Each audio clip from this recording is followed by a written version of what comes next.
Hi, everybody. Thanks for tuning in. This week, we're talking about a special topic to me, and that is 3 telltale signs that you're ready to scale your private practice.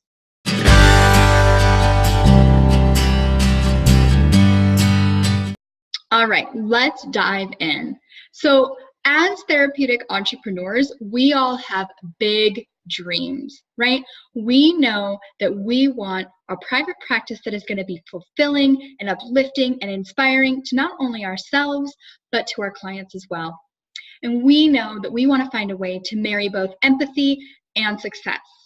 And so for a lot of us, this might include what business ownership looks like beyond just owning a private practice. It could mean bringing on additional clinicians and starting your own group practice.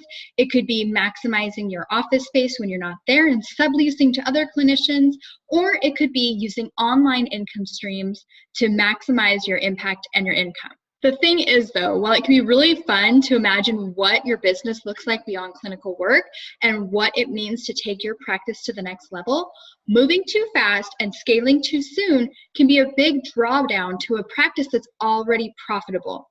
If you don't have certain things in place before you start scaling and before you start moving on to the next thing, then what you have already built can start to crumble.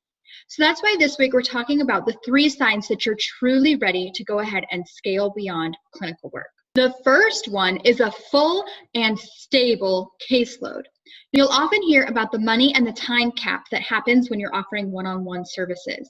You can only see so many clients in a day, and you can only charge so much for your services. There is a ceiling or a cap on both of those things. And while there's ways to get more efficient and to squeeze some more time in there, it's not always the best step.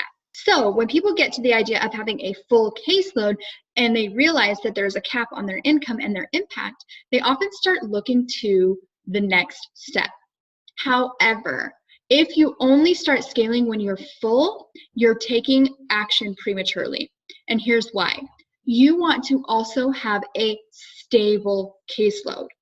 If full for you looks like 15 clients a week, make sure that you're actually booking 18 or even 20 clients a week. That way you're accounting for no-shows and cancellations and things like that. Also, just because you have 15 clients on the books doesn't mean that those are all 15 long-term loyal clients. So make sure that before you're looking to go ahead and move on to scale, that your caseload is not only full, but is stable. All right, and sign number 2 that you're ready to scale is that you have confidence in your marketing and your sales funnels. We all know that our private practice is based on a caseload, and that when that caseload is full and stable, it might be time to scale.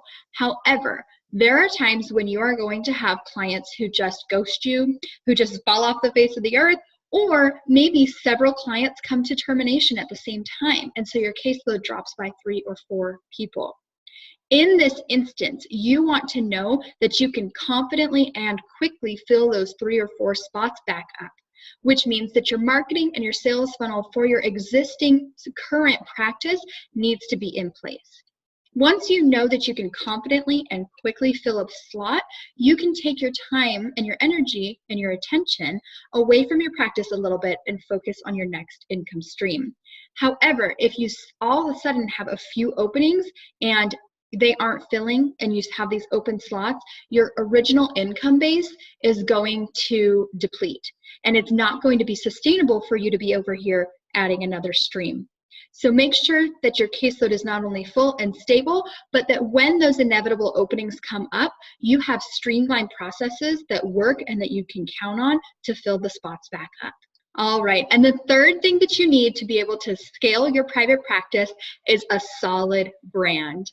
I bet you guys already knew that was coming from me, the person who talks about niching and branding with every breath. But seriously, if you are going to expand an existing business or add on side streams to an existing business, you have to know who you are at the core and what your business is at the core. That way, when you branch out, you are expanding a brand and you're expanding a reputation. You'd never want to branch out and scale with something that was going to ruin the reputation of your practice. Okay, so making sure that your brand and your reputation is solid and in place before you start looking in other directions is essential. Not only that, but you want that new extension of yourself and of your business persona to reflect positively on the practice that you've already worked so hard to build. All right, if you have enjoyed these 3 signs that your practice is ready to scale, make sure that you're downloading the Passive Income Roadmap. This worksheet is going to tell you all about how to scale with online products and how to know what steps you need to take to make sure that any income stream that you add on to your private practice is viable. Also, if you love this subject, make sure that you join us inside the Online Marketing with Empathy Facebook group so that we can discuss it in detail on our Feedback Friday. Thanks, guys.